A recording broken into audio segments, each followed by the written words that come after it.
options. Money is portable power. Without money, you can feed people. Without money, you can change things. Without money, you can start a company. Without money, you can do things for your family. Without money, you can go where the f*** you want, when you want, where you want, how you want. Great tool. But that's all it is a tool. Because if you think it's more than a tool and you think it's a source of your happiness, you're going to miss all the shit along the way. Because everyone in this room, we're all doing one thing in common. No matter how aligned our lives are or different than they are, we're all traveling through time together. And that traveling time is like that river out there. It does not stop. And sometimes feels slower and faster than others, but that traveling through time. And everyone here is going through the process of aging. Everyone here is going through the process of shifting life. The question is, how much of life are you living along the way? Are you truly rich, or do you just have some money? Or do you not have money and you don't have wealth? I know people have money who are very poor. I know people have lots of money that are very rich. The difference is how they are in their relationships, how they are in their sense of spirit, how they are in capturing the moments. So you have to decide right now to be rich, not when you get to a certain number. You got to decide right now, I'm a wealthy mother, or whatever appropriate language would be for you. But when you operate from you're already beyond, you're not trying to get beyond the scarcity. If you're always operating in scarcity, I got to try to get somewhere, that's bullshit. I'm here, and there's the mountain I'm taking next. That's very different than I'm going to try to get to that place when I can finally be enough, certain enough, happy enough, free enough, excited enough. And the truth is, when most of the things you get to where they are, it's nothing like you thought it was going to be. Who's achieved some huge goal? You got it, you're excited, and then for how long? Who can think of a goal that you just pushed for, you got it, and you really were excited about it? How long did that feeling last for that situation? How long? A minute? Seconds? A month? Who can remember something that you really were excited about, and within 6 months to a year max, you were taking it for granted? That's the way the human brain works. That's the way the mind works. The heart doesn't work that way. The heart, when it's there, it doesn't forget. It's one thing that's going to make you wealthy. It's turning your expectation into appreciation. That's the day you become wealthy. The day you trade expectation for appreciation is the day you become wealthy. Because as long as you're expecting things, you're going to be disappointed. You're expecting people to be a certain way. They're not going to be. If the only time you're happy is when they all act and behave a certain way, you're not going to be happy very much. Or if you're happy, it'll be for a short period of time. You expect your spouse to be a certain way. You expect your kids to be a certain way. You expect your coworkers to be a certain way. You expect yourself to be a certain way. How about appreciation? That's the game. If you can appreciate the littlest things, you got gifts that nobody else has. The first place to be wealthy is psychologically, emotionally, and spiritually.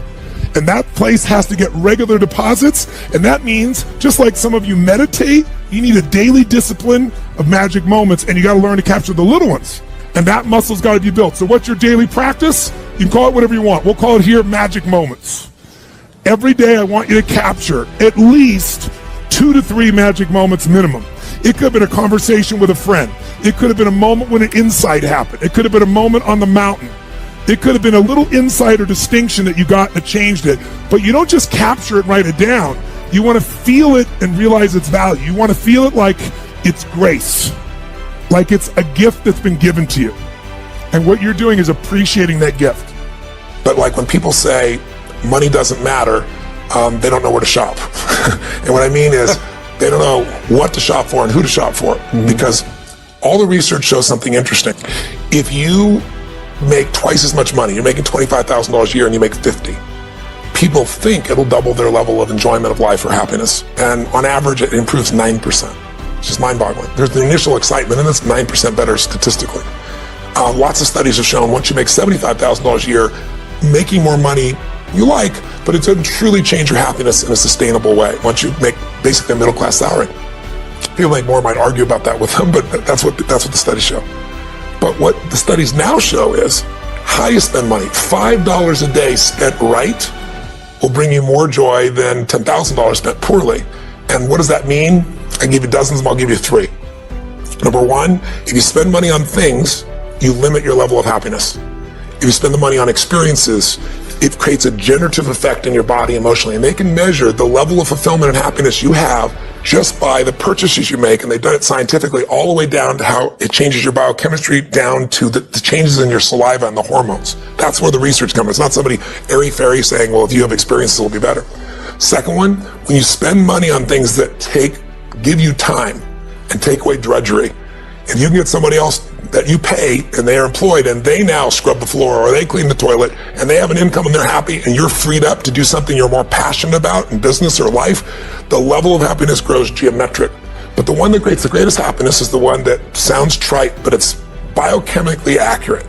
And that is investing in others, which simply means giving your money away. It's mind-boggling. And they show you time out, they show you with little numbers, like, buying a cup of coffee for a stranger and what it does and how long the happiness does versus you buy the coffee for yourself versus you buy it for a friend. And I've got the studies and it's fascinating. But what I can tell you from my own life experience, like the people that I know that are the happiest on earth are not the people with the most money. I got a lot of clients, as you well know, that are billionaire clients, and a lot of them come to me because they want me to do something with their business. But invariably, I'll see there's something going on with them too that makes them unhappy. It doesn't matter how much money they have. There's people with $1 billion and they still live in scarcity. It doesn't matter how much money they have, right?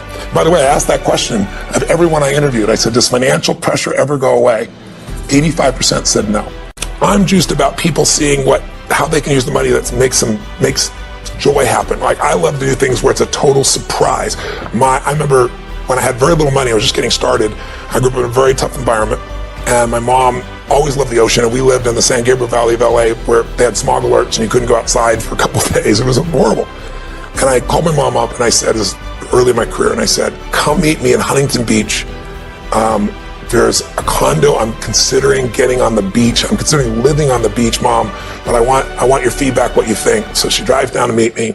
I'll never forget, I just looked around, she goes, oh my God, smell the air, it's so fresh, and this is the dream, to live on the beach, and my son's gonna live on the beach. And I show her the condo, and she's like, oh my God, this is incredible. And I said, you sure, do you really think it'd be worth it? She goes, I don't care what it costs. She said, if you can get in, you get this. And I said, you feel that strong? And she said, yeah. And then I said, it's yours. You don't get that by buying something for yourself. Yeah. You don't get that by, earning a bunch of money. It's beautiful to have those choices. That's what mastering money's about. Yeah. You either master it or it masters you, baby. Yeah. And if you master it, you can learn, grow, and you can give. And money isn't everything, because you can have a lot of money and still be a selfish bastard. I mean, money just makes you more of what you are. If you're really selfish, you got more to be selfish with. If you're really giving, you can have more that you can give with. And so I feel privileged at this stage in my life to have found a way to do what I love, which is to light people up and bring them breakthroughs and bring them answers in their body, their emotions, their relationships, all these areas, but also in their financial area as well. And when you're able to do it in all those areas, life's pretty cool. If you just do it in the money area, it's not enough. I mean, richest man in the graveyard is not going to do any good. I can remember I know the day I became wealthy, because I was thinking towards the end of the book, what was the day that I became a wealthy man? And I was broke. I was living in Venice, not Venice, Italy, Venice, LA, in this 400 square foot bachelor apartment. I was feeling sorry for myself. I was mad at the world. I was mad at a friend of mine that I loaned, $1,000 to, and he didn't pay me back, and he wouldn't return my phone calls because I was broke. I mean, I was down to, I don't know, 23, 24 bucks, something like that, some change. No prospects. I'm like, how am I going to eat? How am I going to survive? I'm going to pay my rent. I was already behind my rent by 30 days. And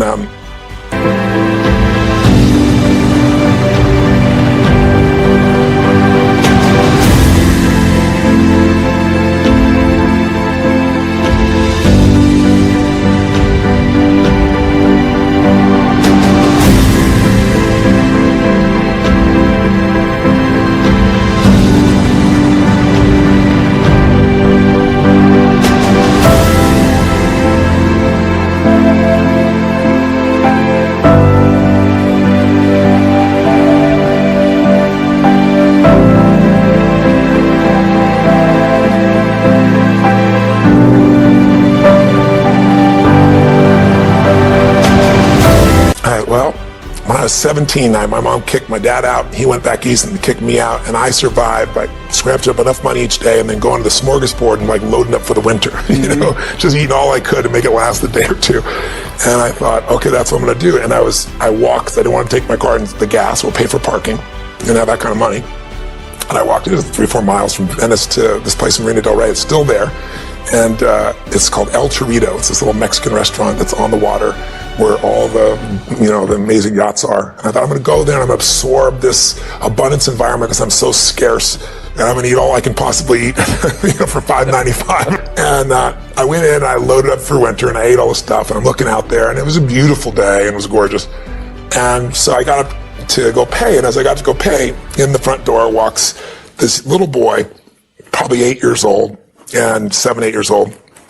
And he was dressed in a suit. I don't know, there was something about this kid. He had this air about him, and he opened the door for his mother, and he pulled the chair out for her. And I don't know, something about it just struck me emotionally, very deeply.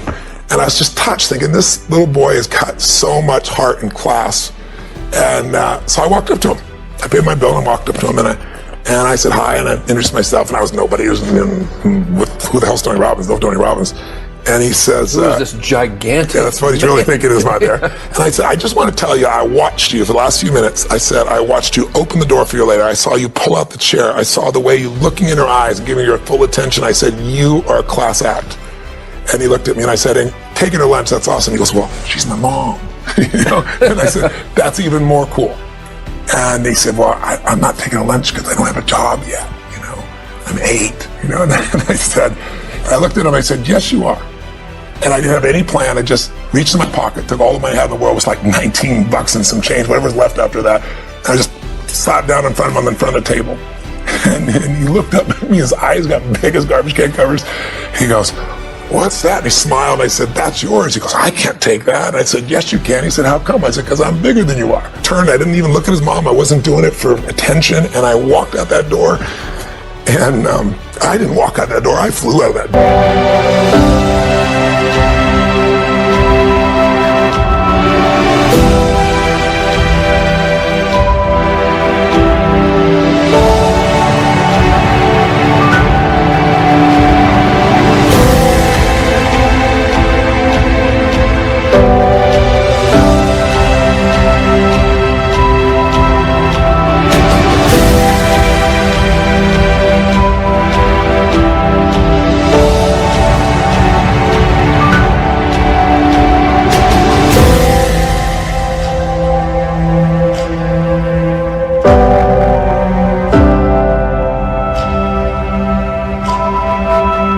Man, I had no car, walking home, I just felt like so alive. I felt so free.